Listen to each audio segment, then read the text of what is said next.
Hello साथियों, नमस्कार। अगर आपकी रुचि साहित्य को पढ़ने में है तो इससे अच्छा रचना, इससे अच्छी कृति आपके लिए मिल नहीं सकती। जी हाँ, हम बात कर रहे हैं गोदान उपन्यास की। मुंशी प्रेमचंद, जिनको उपन्यास सम्राट के नाम से जाना जाता है, उनका आखिरी समय का 1936 की ये रचना है गोदान, जो आज हमारे हाथ पे है। इसमें भारत के तत्कालीन समाज की परिस्थितियों को देखते हुए जो किसान हैं, क्योंकि उस समय आज़ादी नहीं मिली थी, तो किसानों की क्या दशा थी, जमींदार से वो कैसे खुद की रक्षा करते थे, और ऋणग्रस्तता से, मतलब सामाजिक जीवन को बहुत अच्छी तरह से दिखाया गया है। अब चूँकि देखिए, प्रेमचंद जो पहले उर्दू में लिखते थे, जिनको नवाब राय के नाम से जाना जाता है, उनकी एक प्रसिद्ध रचना संग्रह, मतलब कह सकते हैं, सोजे वतन, जो उर्दू में प्रकाशित हुई थी और जिसमें अंग्रेज़ों के खिलाफ लिखा गया था, मतलब उनकी सच्चाई को दिखाया गया था भारतीय परिदृश्य पर। तो उनसे, अब चूँकि दूसरी बात ये थी, वो भारतीय मतलब शासकीय सेवा में थे, शिक्षक थे। शिक्षक होते हुए शासन के खिलाफ जाना बिल्कुल उचित नहीं था, इसलिए उनसे आखिर समय में ये कहा गया कि अगर आप जितने सोजे वतन की छपी पुस्तक है उसको सबको वापस कर देंगे तो आपकी नौकरी कंटिन्यू हो सकती है।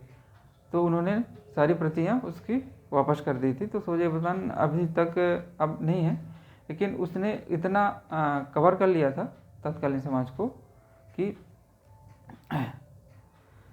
उससे गहरी छाप थी, और उससे उनका व्यक्तित्व भी, मुंशी प्रेमचंद जी का व्यक्तित्व भी निखर कर सामने आया। तो उन्हें एक निश्चय कर लिया था कि मुझे साहित्य रचनाएं करनी है। तो वो मुंशी प्रेमचंद, मतलब प्रेमचंद के नाम से ये रचनाएं करने लगे, मतलब अपनी पहचान छुपा करके दूसरी पहचान में। और फिर बाद में उन्होंने नौकरी भी छोड़ दी। और आपको जानकर ताज्जुब होगा, वो 12वीं पास नहीं हो पा रहे थे, तब हुए जब गणित को वैकल्पिक विषय के रूप में बना दिया गया। मतलब गणित को छोड़ करके उन्होंने हिंदी को लिया और 12th पास किया उस समय में। तो हम बात कर रहे थे गोदान की, हम फिर से वापस आते हैं। तो गोदान जो है 1936 में उनकी मृत्यु से कुछ साल पहले, तब तक वो इतनी रचनाएं कर चुके थे कि गोदान जो है एक संगठित बहुत अच्छा उपन्यास उनका माना जा सकता है, और सर्वश्रेष्ठ कह सकते हैं। और उपन्यासों की गिनती में अभी तक ये अच्छा उपन्यास ऊंचे स्तर का माना जाता रहा है। इसकी रचना मैंने बता दी 1936 में हुई थी। और इसमें जो है किसान जो है, तत्कालीन किसान जो है, उनकी एक एक झांकी को बहुत अच्छे तरह से बताया गया है कि किसान किस तरह से बेबस थे, ऋणग्रस्तता उनके सिर पर थी, और जो तत्कालीन समाज था उसके हर एक पहलू को बहुत अच्छी तरह से प्रेमचंद जी ने कवर किया है। तो तत्कालीन ग्रामीण में व्यवस्था में किसान कैसा था, मजदूर और जमींदार कैसे थे, और जो हुकूमत थी, अंग्रेजी हुकूमत, पुलिस प्रशासन, सब कुछ कवर किया उन्होंने। सामाजिक बुराइयां जो थी समाज में किस तरह से, और दूसरी बात ये भी है, इसमें शहरी परिदृश्य को हल्का सा दिखाया गया है। अब देखिए, कोई भी रचना होती है वो उस समय पे डिपेंड करती है। 1936 का समय है, आज का समय नहीं है। तो जिस हिसाब से उनको उचित लगा, उन्होंने शहरी परिदृश्य को एक अच्छा, मतलब एक शहरी परिदृश्य जो होता है शहर का, उसको उभारने की कोशिश की है, मतलब दिखाने की कोशिश की है कि कैसा होता है शहरी परिदृश्य। और जो ऋणग्रस्तता, किस तरह से एक बार ऋण ले लिया आदमी तो उसका ब्याज ही इतना ज़्यादा हो जाता था, क्योंकि उस समय शिक्षा का प्रचार प्रसार नहीं था। तो एक बार लिख लिए तो उसकी ब्याज में ही एक आदमी की ज़िंदगी चली जाती थी, किसान की ज़िंदगी चली जाती थी, यहाँ तक कि उसके आने वाली संतान भी उसी ऋण को वापस करने में अपनी ज़िंदगी गंवा देती थी। तो इस तरह से व्यवस्थाएं बहुत खराब थी। अब चूँकि प्रेमचंद ने यहाँ पे यथार्थवाद को अपनाया है, मतलब यथार्थ जो सही है उसी को दिखाया। आदर्शवाद, दो चीज़ होती है, एक आदर्शवाद होता है कि सब एंड में सब अच्छा हुआ, एक यथार्थवाद होता है जो रियलिटी है।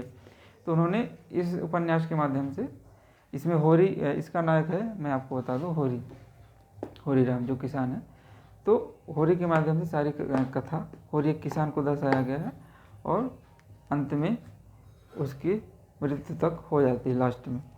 तो जो किसान है ऋणग्रस्त दशा से किस तरह से जूझ रहा है, सामाजिक परिदृश्य क्या है, और जो कहना चाहिए कुरीतियाँ हैं, सामाजिक कुरीतियाँ, उनको उजागर किया है। उसका समाधान भी थोड़ा बहुत बताया इन्होंने, लगभग जितना हो सकता है उन्होंने बताया है।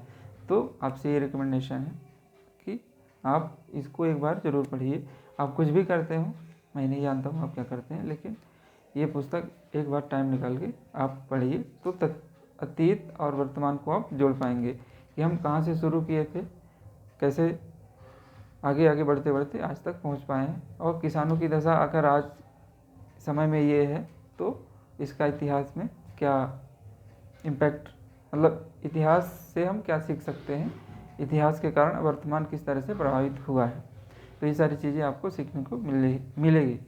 तो आशा है कि आप ये पुस्तक ज़रूर पढ़ेंगे, कम से कम यूट्यूब में देख लीजिए, या फिर आजकल PDF आती है तो कैसे करके पढ़ लीजिए।